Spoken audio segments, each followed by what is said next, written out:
So we got started. We were working for a carrier by the name of Airborne Express, and we found out that they worked with resellers.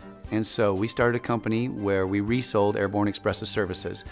And then from there, we started a franchise organization, and we franchised all over the country, 290 franchises nationwide.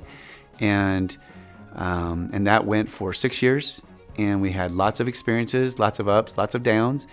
And then in 2010, that company was shut down, and we started a new company by the name of Intuiship, still in the transportation industry.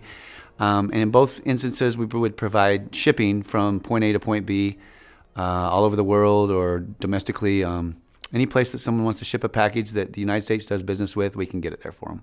It's awesome to work with family members, but also inevitably you're going to have disagreements. And so the thing that we learned, someone, when we first started out, gave us some great advice that you should put an operating agreement together. And that way, when there is discussion over something where you disagree, you just go to the operating agreement, and that helps resolve whatever conflict might be in place, and it makes everybody's lives a lot easier.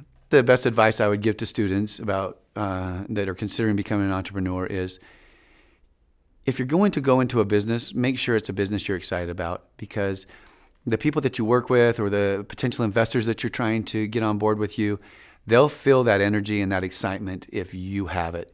If you're not completely sold on the concept or the idea, they'll feel that as well. And very rarely does it work out if you don't have excitement and enthusiasm for what you're doing. The way that we identified the business that we wanted to go into, we had worked in the industry for a number of years. And we had actually worked with people that were called resellers. And we found out that that was a good business model, that you could make a good living doing it. And so we thought, well, let's go out and follow the model that's already been created, and maybe just, enhance it in a couple of areas.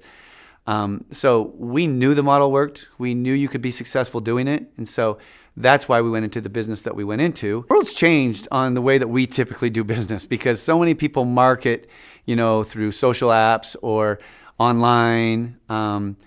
But our business is more of a business of walking through a door, knocking on a door, introducing ourselves, and seeing if there's a need for shipping in that particular business. And if there is, then we ask for the opportunity to evaluate what they're currently doing and see if we can provide an enhanced value or provide additional opportunities that maybe they're not getting at that point in time. But the way we targeted customers was walking through doors, and that goes back to that 4 to 5 hours a day and talking to as many people as we can. Referrals was another way. Once we'd get a business on board with us, we would ask, do you have friends or family that maybe are in the same industry or anyone that does any shipping at all? And that was another way we targeted customers.